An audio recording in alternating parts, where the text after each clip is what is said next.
오늘 묵상할 말씀은 민수기 31장 1절에서 24절입니다. 큐티인 제목은 미디안에 대한 징벌입니다.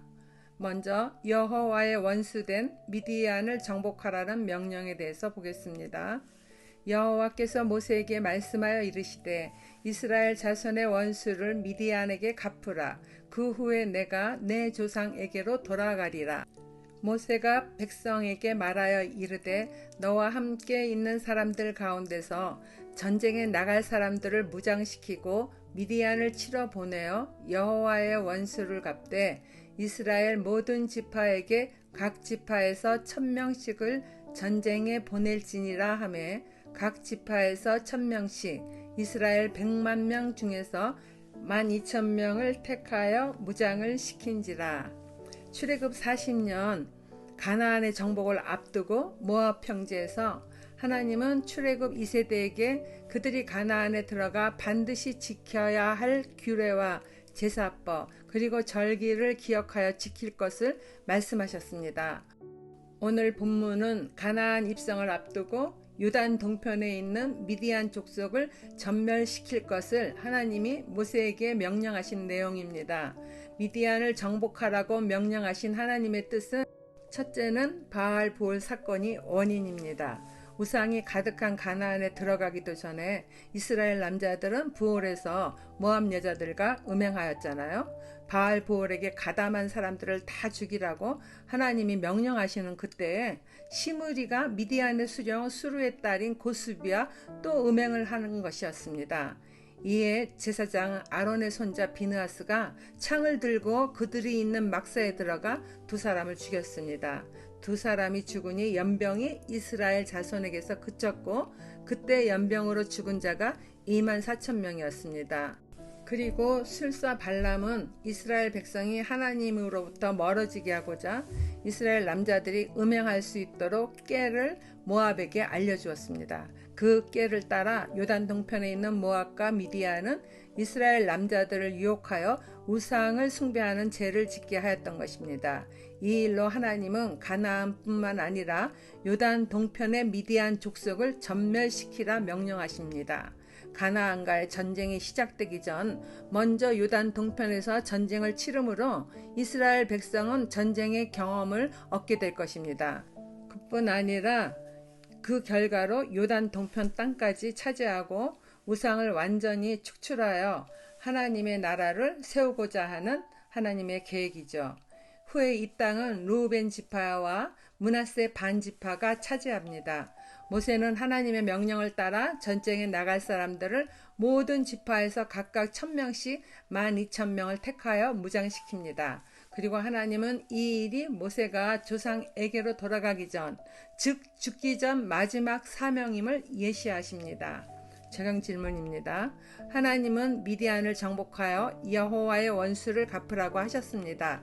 오늘날에도 영적 전쟁을 일으키는 배후 세력은 하나님을 대적하는 사탄의 계계입니다. 그러므로 영적 전쟁에 깨어있어 승리하는 삶을 살아야 합니다. 내가 자주 치르는 영적 전쟁은 어떤 것입니까? 그 전쟁은 나의 약점을 잘 아는 사탄이 나를 하나님으로부터 멀어지게 하려는 계계임을 인식하여 승리하는 삶을 살아가고 있나요? 두 번째, 미디안 정복에 대해서 보겠습니다.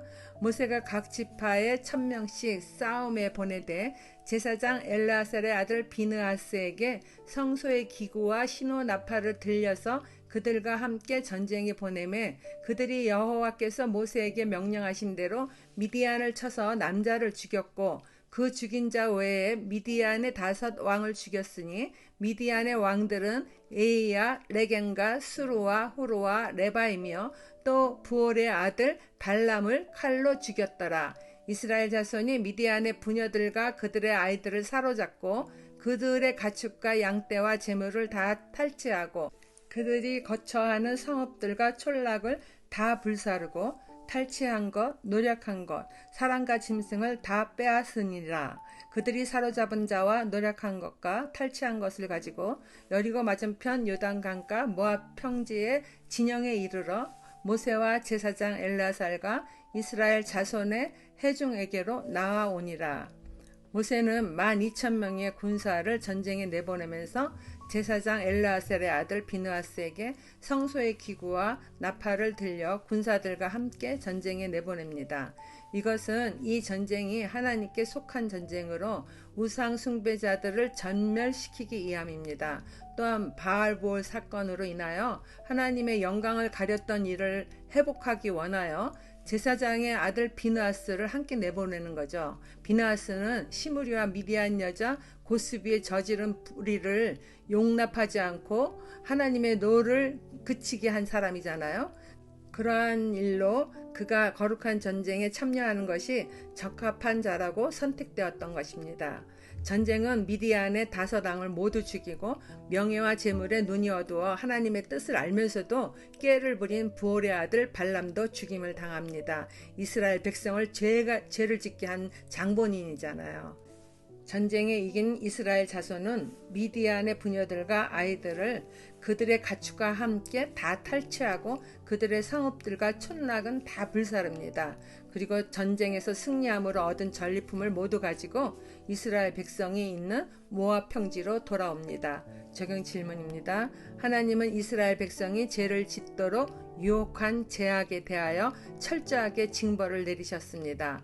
오늘 내가 더 이상 남겨두지 않고 철저하게 축출해야 할 죄악은 무엇입니까? 군인들의 정결의식. 모세와 제사장 엘르아살과 회중의 지도자들이 다 진영 밖에 나가서 영접하다가 모세가 군대의 지휘관 곧 싸움에서 돌아온 천부장들과 백부장들에게 노하니라. 모세가 그들에게 이르되 너희가 여자들을 다 살려두었느냐? 보라, 이들이 발람의 꾀를 따라 이스라엘 자손을 부올의 사건에서 여호와 앞에 범죄하게 하여 여호와의 회중 가운데에 연병이 일어나게 하였느니라. 그러므로 아이들 중에서 남자는 다 죽이고 남자와 동침하여 사내를 아는 여자도 다 죽이고 남자와 동침하지 아니하여 사내를 알지 못하는 여자들은 다 너희를 위하여 살려둘 것이니라. 모세와 제사장 엘르아살과 회중의 지도자들이 진영 밖에서 전쟁터에서 돌아오는 군사들을 맞이합니다. 그때 모세가 군대의 지휘관들을 향해 노를 바랍니다. 그것은 그 여인들로 인하여 이스라엘 남자들이 음행하였으므로 또다시 그런 죄의 싹이 자라나는 일이 없도록 그들을 남겨두지 않고 죽여야 하는데 그 여자들을 남겨두었기 때문입니다. 결국 모세는 남자와 동침하지 아니한 사내를 알지 못하는 여자들만 살려두고 모든 여자를 죽이라 합니다. 아이들 중에서도 남자는 다 죽입니다. 매우 잔인한 것 같지만 죄의 싹을 완전하게 잘라내기 위함입니다. 19절 말씀입니다. 너희는 이랫동안 진영 밖에 주둔하라.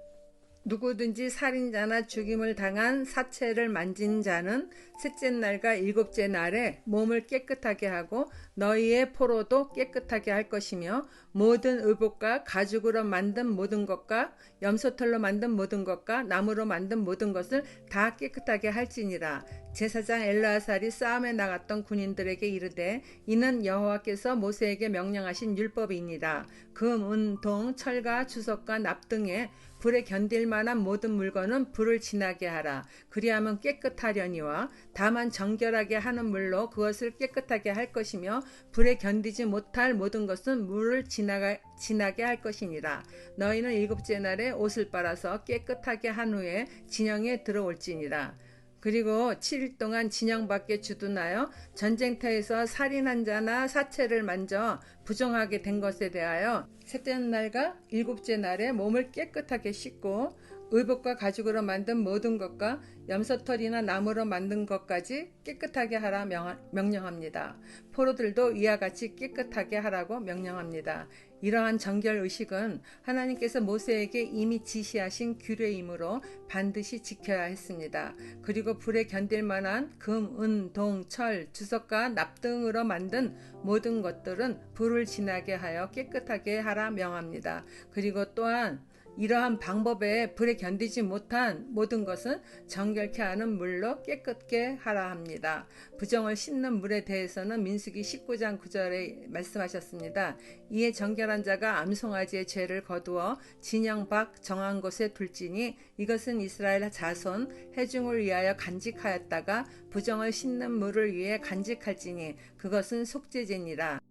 부정한 것을 씻을 때 사용할 수 있도록 암송아지의 죄를 가지고 있다가 부정을 씻는 물에 섞어 씻으면 정결하다 하시는 거예요. 암송아지의 죄는 피와 함께 불에 태워졌기 때문입니다. 피 흘림이 없이는 죄에서 속죄받을 수 없다는 속죄의 원칙을 따른 것이죠.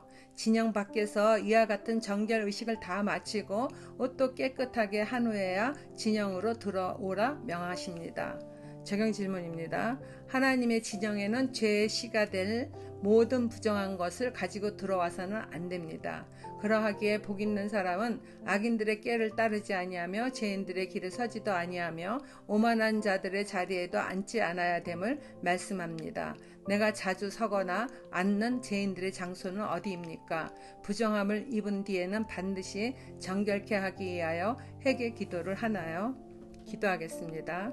하나님 아버지, 이스라엘 백성이 또다시 음행하거나 우상 숭배의 죄를 짓지 않게 하기 위하여 미디안 족속을 완전하게 멸하기를 원하신 것처럼 저 역시 내 안에서 자라나는 죄성을 완전하게 잘라내기를 원합니다.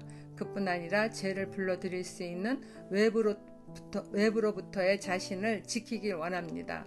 육신이 연약하여 끊어내지 못하는 것들을 성령의 불로 태워주시길 소원하며 예수님 이름으로 기도드립니다. 아멘.